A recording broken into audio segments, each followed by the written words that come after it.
Eu escrevo para aprender. Eu escrevo para aprender coisas, tanto que eu sempre escrevo coisas de fora de mim, né? Eu estou sempre preocupada com uma coisa de fora, quer dizer, buscando, não busco... Há muitos escritores que buscam a sua própria experiência, né? E que confessam, fazem livros confessionais e fazem livros sobre... Sempre é sobre a minha experiência também, mas eu sempre busco o outro, né? Mas, enfim, a literatura é o que está... não sou eu que estou, assim... Não fui eu que escolhi a literatura, foi ela que me pegou, sabe? Mais do que as outras coisas.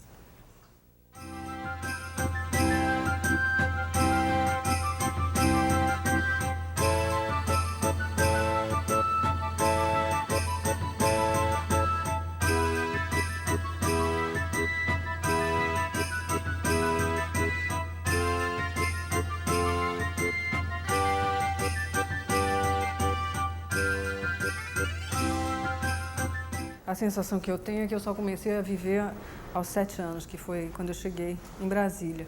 Porque antes eu nasci no Ceará, nasci em Fortaleza, e logo vim para o Rio de Janeiro. Meu pai era engenheiro e ele foi construir Brasília. E nós ficamos aqui no Rio de Janeiro esperando as primeiras casas serem construídas em Brasília para nos mudarmos para lá. Do avião eu comecei a perceber um mundo diferente, como se estivesse chegando realmente num outro planeta. Era uma coisa muito diferente, uma vegetação estranha, né, umas árvores retorcidas e uns animais muito estranhos, aqueles animais do cerrado, uma terra vermelha. A terra tão vermelha que a gente ficava vermelha, a pele da gente ficava vermelha, o lençol da cama, a roupa ficava vermelha, os cabelos. A gente vivia um pouco como índio, né? Com aquela coisa da tintura de pele. Muitos tratores, os prédios surgindo de um dia para o outro. Era um lugar absolutamente fantástico, né? E tinha um sistema escolar muito moderno que estava sendo implantado, então nós estudamos em colégios revolucionários, né, naqueles sistemas de Darcy Ribeiro tinha implantado lá, em colégios que não apenas escolas classe, né, com as matérias curriculares, como matemática, português, história, geografia, mas também matérias artísticas. Nós podíamos escolher uma escola parque, né? Então tínhamos dança, tínhamos línguas, tínhamos carpintaria, tínhamos jornalismo, isso crianças, né? E eu era ao mesmo tempo uma menina de prancheta. Eu gostava muito de ficar sentada dentro do quarto e desenhando. A gente tinha uma prancheta e eu ficava desenhando, escrevendo coisas, fazia uns livrinhos com a minha irmã. E também era uma menina muito, eu não digo travessa, mas eu era muito malabarista. Eu gostava de andar de bicicleta, tinha muito espaço, não tinha carro, né? Tinha quadra de esporte, então a gente aprendia os esportes todos. Eu sabia andar de patins e essas coisas todas, né? Então vivia me machucando, estava sempre com o joelho lanhado, com os cotovelos, sempre com o esparadrapo, né? Então era uma vida de muita liberdade, muito ligada à natureza, uma natureza estranha e muito diferente. Foi uma experiência fantástica, né? Foi muito, muito importante para mim essa vida em Brasília.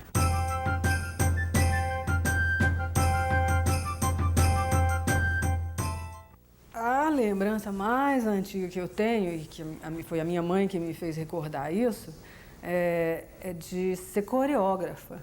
E bailarina. Eu tinha 2 anos de idade, ainda estava em Fortaleza, e tinha aquelas reuniões de família, tinha uma mesa grande, era uma família muito grande, e eles me botavam em cima da mesa e eu dançava um balé para eles. Eu nunca tinha assistido um balé clássico, nada disso, e dançava. Eu fazia uma coreografia, dizem que era bonitinha, assim, era uma coisa feita com arte, sabe? A coisa mais forte, assim, que se manifestou em mim sempre foi o desenho. O desenho é uma coisa mais, embora eu já escrevesse, fizesse uns poemazinhos e umas coisas com a minha irmã, o desenho é uma coisa mais lúdica, né? É uma coisa que a partir da infância já se manifesta. E eu me lembro que aos 9 anos de idade eu desenhava umas flores assim, nos pedaços de papel, umas flores muito vivas, assim, muito calcadas com lapiseira, sabe? Então aquelas flores estranhas, assim, diziam que eram flores de outro planeta. E eu ia colando, então cada dia eu colava umas páginas assim com aquelas flores bem coloridas até fazer um painel inteiro. Todo mundo achava que eu ia ser uma artista plástica, tanto que a minha formação sempre foi nesse sentido. Eu vim para o Rio de Janeiro para estudar, eu vim para estudar com o Ivan Serpa, com o Roberto Magalhães, porque eu me manifestava assim mais como artista plástica, eu desenhava com uma fluência, uma desenvoltura muito grande, sabe?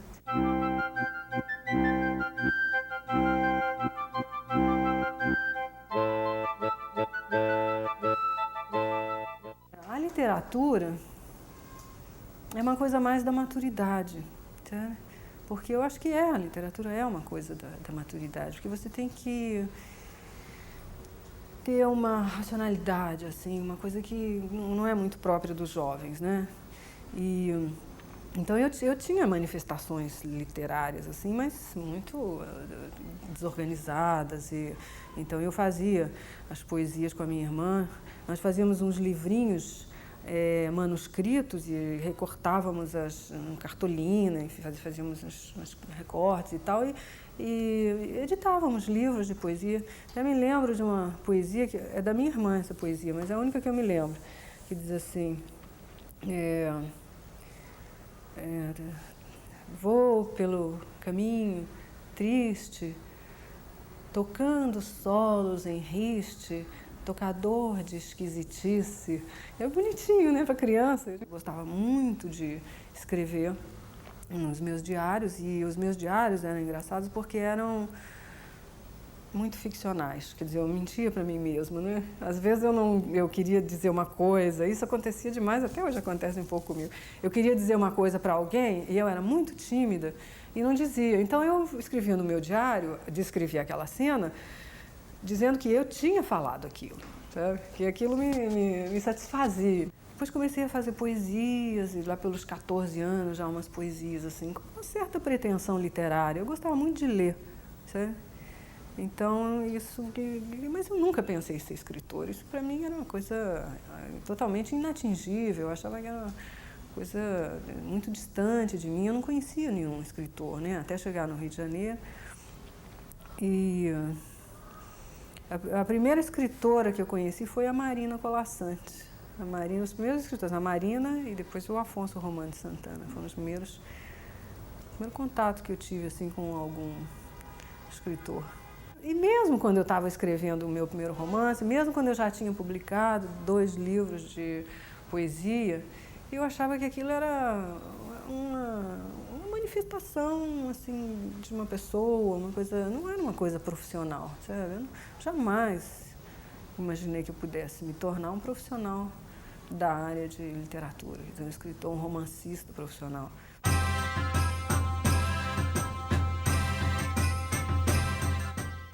Eu não fui propriamente uma atriz, né? Eu era casada com o Arduino Colaçante, o Arduino era ator, então eu estava sempre com ele ali. Eu entrei por acaso no cinema, né? Aliás, antes de conhecer o Arduino, eu tinha um amigo lá, de uma amiga minha em Brasília, que era uma pessoa de agência de publicidade, ele fazia filmes de publicidade. Então ele me viu, porque a minha irmã fez um jingle, ele me viu, eu tinha um cabelão grande, assim, uma cara muito tímida, então dava um ar assim, meio misterioso, mas no fundo era timidez apenas, né? Aí ele disse, mas você tem cara de cinema novo. Eu lembro que ele falou isso, sabe? E me chamou para fazer, então eu fiz alguns comerciais. E o pessoal da universidade, do curso de cinema da Universidade de Brasília, me chamou para fazer o único filme que foi feito lá nessa época. Então eu fui a atriz do filme, quer dizer, eu acho que eu tinha alguma coisa que me interessava, né, as pessoas que trabalhavam com cinema. E depois me convidaram para um outro filme, enfim, eu estava sempre por ali, aí foram me chamando. E como eu não tinha outro meio de vida, e eu sempre fui muito produtiva, e sempre gostei de trabalhar e fazer coisas, e fazer cinema é muito gostoso, eu ia aceitando, ia fazendo. Agora, eu nunca me senti uma atriz, tanto que me perguntava, eu tinha vergonha de dizer que eu era atriz, sabe? tinha vergonha de dizer, o que você faz? Eu digo, não, eu trabalho em cinema, porque eu achava que aquilo era contra a minha natureza. Eu não gosto que as pessoas fiquem olhando para mim, eu não gosto de ser observada, eu gosto de ficar sempre como observadora, né? Eu sempre fui assim, eu sempre fui muito tímida, e aquilo tudo era uma violência para mim, mas como eram amigos e a gente fazia aquilo, sabe, era gostoso. Mas mesmo assim eu levei com uma certa seriedade, porque eu quando me envolvo com uma coisa, eu me envolvo mesmo. Então eu fiz cursos de expressão corporal, fiz cursos de voz e coisas assim, mas nunca consegui fazer um trabalho de atriz que me satisfizesse um mínimo. Sempre achei que eu fui péssima atriz e considero até hoje que eu fui uma péssima atriz. Tudo é uma coisa do passado. Hoje eu sou uma escritora e eu faço única e exclusivamente escrever romances e nem outras coisas. Eventualmente eu escrevo uma outra coisa para uma revista, um jornal e tal, mas eu evito ao máximo fazer. Eu me dedico realmente a escrever romances.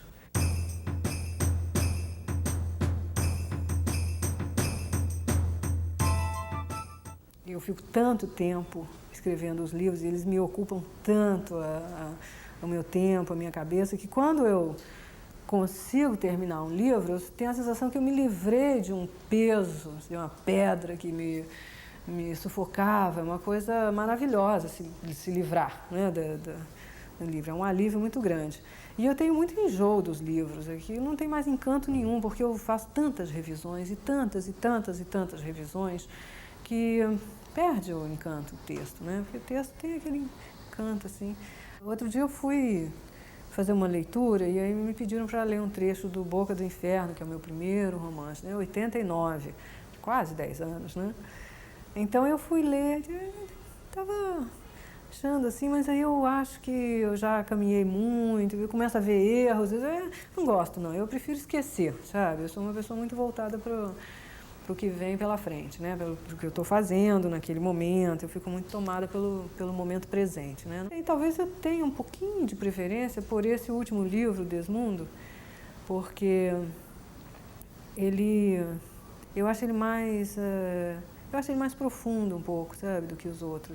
Eu gosto desse trabalho de linguagem que eu fiz nele, eu acho que foi muito difícil fazer e foi um passo adiante, né? Quer dizer, eu acho que quando eu escrevi esse livro eu me senti muito mais solitária, quer dizer, eu achava que eu estava fazendo uma coisa, tanto que eu me cerquei de outros escritores que eu achava que faziam coisas parecidas, mas não eram coisas parecidas, né? Eram muito diferentes. Mas enfim, eu tenho uma certa preferência por ele também. Então, talvez pelo fato de ter um desenho meu também na capa, eu fico mais orgulhosa disso.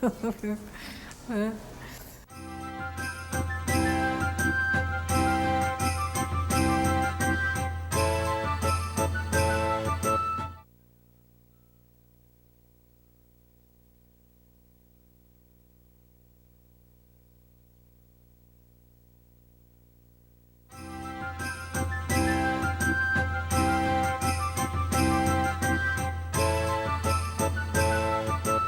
Olha, tudo literatura, adjetivo tal, né, sempre é apenas um rótulo, né? Mas existem livros que são mais femininos do que os outros. Agora, não obrigatoriamente livros escritos por mulheres, né? Às vezes um escritor tem como Chico Buarque, por exemplo, é conhecidíssimo por escrever letras do ponto de vista de uma mulher que poucas mulheres fariam com uma coisa tão feminina, né? Uma capacidade de sentir, de observar e de expressar, né, a alma feminina, como ele teve em algumas ocasiões. Então eu acho que existe a literatura feminina, mas não é obrigatoriamente escrita por mulheres, né? Agora, isso é uma coisa meio complicada, porque normalmente quando se usa esse rótulo é para se fechar a mulher dentro de um gueto, né? Quer dizer, existem certos temas que podem ser tocados pelas mulheres. Eu fui muito cobrada de ter escrito no meu primeiro livro, cobrada por mulheres, de ter escrito um livro masculino. Um livro masculino, era um livro histórico, não era um livro de uma mulher falando... Não sei qual era a expectativa que havia nesse sentido. A literatura é uma coisa muito pessoal, né? Aquele livro que a pessoa escreveu só poderia ter sido escrito por ela e mais ninguém, seja ela homem, seja mulher, entendeu? Então é apenas um rótulo, né?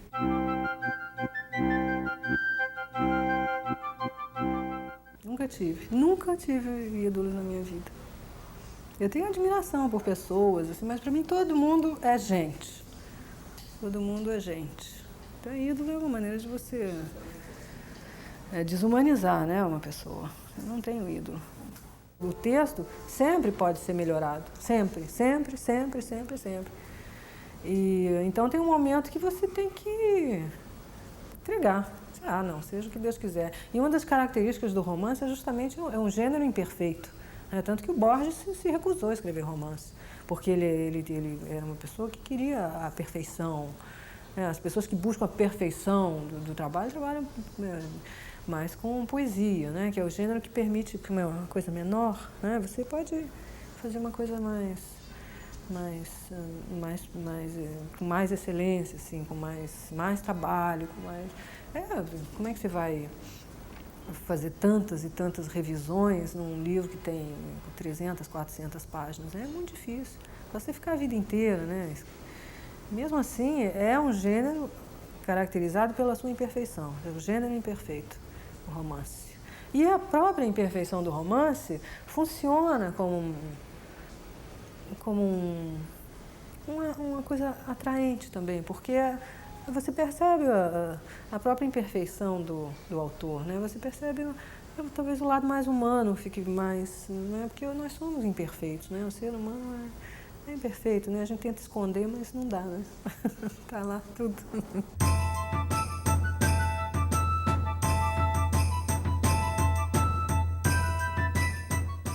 A literatura te obriga a pensar, né? E pensar é você desenvolver o seu lado racional. Comecei a desenvolver um outro lado, quer dizer, comecei a me tornar um ser mais completo. Sabe? E a literatura não existe limites, não é? Sobre nenhum aspecto. Não há limite sobre aspecto nenhum. Quer dizer, no material que você está lidando, né? Você pode lidar com o que você quiser, você pode fazer da maneira que você quiser. Eu acho que não há uma expressão com liberdade maior para mim, dentro da minha experiência, né? Do que a literatura, e ao mesmo tempo com mais obstáculos, quer dizer, é o que me colocava mais diante das minhas dificuldades e das minhas limitações, quer dizer, o que com a literatura eu me vejo diante de mim mesma e sou obrigada a me superar. Se eu não me superar, eu não consigo ir em frente no trabalho. Então, é um exercício de busca de excelência, não apenas espiritual, né, mas de técnica literária. Enfim, é um trabalho maravilhoso. E como jogo mental, é uma coisa fascinante, porque eu faço diversos livros ao mesmo tempo e cada um desses livros tem uma infinidade de detalhes e coisas nas quais eu tenho que pensar e eu tenho que encaixar todas essas coisas. É de uma complexidade assim, tão grande, sabe, que me fascina. E eu sinto desabrochando sempre melhorando. No começo eu tentava fazer uma biografia de cada personagem, então eu botava a data de nascimento, para não me perder com essas coisas de datas, fazia muitas anotações, eu trabalhava muito com pesquisa, né? O primeiro livro teve um trabalho de pesquisa, eu acho que não dá para explicar como é que foi, de tão grande, tão complicado, tão difícil de fazer para mim, né? Eu estava experimentando e tal. Então eu tentava, mas com o tempo eu fui percebendo que é melhor ter dentro da cabeça as informações, sabe? Porque aí as informações que são importantes, elas vão sendo filtradas naturalmente. Eu até aprendi com a Lígia Fagundes Telles, ela que me ensinou isso. Ela me disse, numa viagem que nós fizemos juntas, que não lê nada quando ela está escrevendo um livro. Ela não lê nada.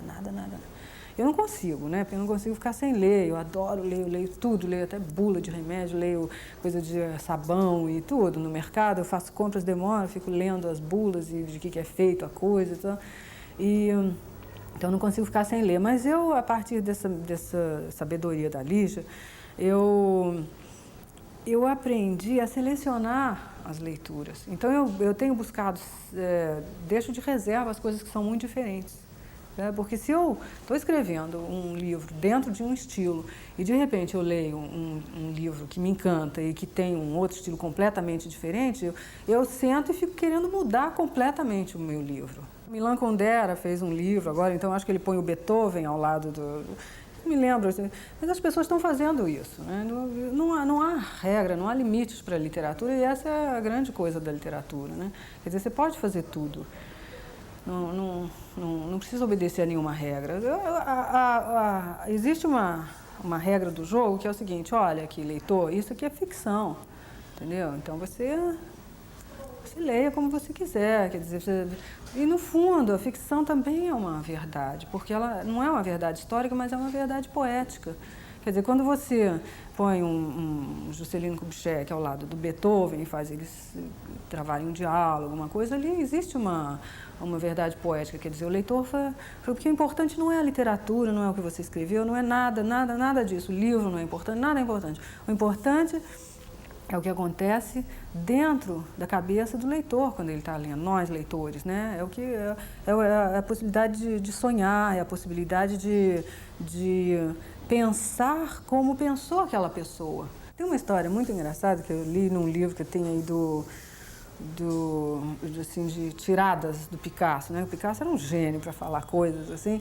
Então diz que tem uma história assim, que ele estava numa exposição dele, né? E uma exposição, quando surgiu o cubismo, aquela coisa assustadora, né? As pessoas ficaram absolutamente chocadas e tal.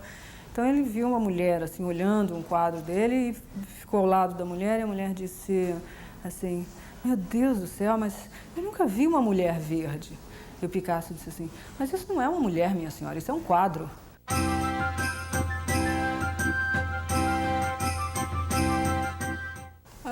Acreditar em Deus. Eu não sei, essa visão do Deus barbudo, assim, eu não consigo acreditar. E eu sofro de uma infelicidade, assim, crônica, porque eu não consigo acreditar que exista vida depois da morte. Eu não consigo acreditar, eu adoraria acreditar nisso, porque isso facilita bastante a nossa vida, né? Mas, ao mesmo tempo, tira o nosso ímpeto de querer realizar as coisas que a gente quer realizar, porque a gente achando que tem uma outra vida, diz, não, na próxima vida eu faço, não é isso? E eu não acredito, então eu busco realizar as coisas todas nessa vida, né? Eu acredito que existe uma força criadora, uma força... E a relação que eu tenho com Deus, ou essa força criadora, é através da literatura. Sabe? A minha relação com o espírito, né? Com a coisa espiritual, com a coisa onírica, com a coisa mágica, né? A coisa ontológica do mundo é através da literatura. Sabe? É ela que me dá as pistas, muito mais do que um padre, do que um pai de santo, uma coisa assim. Sabe? Enfim, eu acredito em Deus, mas eu falo diretamente com Ele, né? Depende por quem, né? Não sei como eu gostaria de ser lembrada. Eu também não penso muito nisso, não. Eu sei que eu tenho um ímpeto assim, de rasgar tudo, de jogar tudo fora. Tá? Então, talvez no fundo eu não queira ser lembrada, assim, a não ser pelos livros, né? Eu acho que os livros é que revelam a minha verdade, né? Eu talvez gostasse de ser lembrada apenas pelos livros.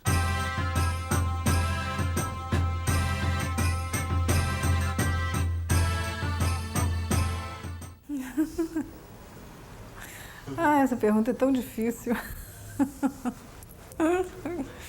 Quem sou para mim mesma? Eu sou uma pessoa que gosta das coisas mais simples. Eu gosto muito de liberdade, então eu gosto muito de coisas assim, coisas do cotidiano, sabe? Eu gosto muito Gosto de cortar alface, gosto de fazer uma comida, gosto de conversar com criança, gosto de ler. Eu sou uma pessoa que vai vivendo, assim, eu tenho as minhas ambições, que são maiores do que a minha capacidade, Quer dizer, eu tenho projetos para escrever livros até o ano 3000, talvez, né? Enfim, eu não vou conseguir realizar esse meu projeto, é muito maior do que eu mesmo. Mas eu vou vivendo, assim, uma vida... Eu gosto de ser uma pessoa normal, sabe? Sempre tive complexo de ser uma pessoa diferente dos outros e que sempre quis ser uma pessoa normal. Porque a partir da minha primeira comunhão, a minha vida foi completamente diferente das pessoas. Eu nunca me casei de véu e grinalda, eu nunca quando eu tive filho eu me separei, enfim, foi sempre uma vida muito fora da normalidade, do padrão de uma vida. E eu sempre quis ser uma pessoa, assim, com uma vida dentro dos padrões, dentro da normalidade. Nunca consegui. Mas aí agora vou aceitando, assim, essa minha maneira de ser e vou indo na minha vida. Eu não sei quem eu sou para mim mesma, não. Não costumo pensar muito em mim. Eu tenho um temperamento muito altruísta, sabe? Não estou me elogiando, não. Isso é apenas uma maneira de ser, né? Eu não sou uma pessoa voltada para mim. Né? Isso pode se perceber até na minha literatura. Eu sou sempre voltada para o outro. Eu estou sempre interessada no outro, eu estou sempre observando as outras pessoas.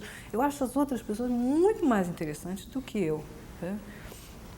Então, eu nem sei quem eu sou. Sabe? Eu sei, assim, nem penso nisso.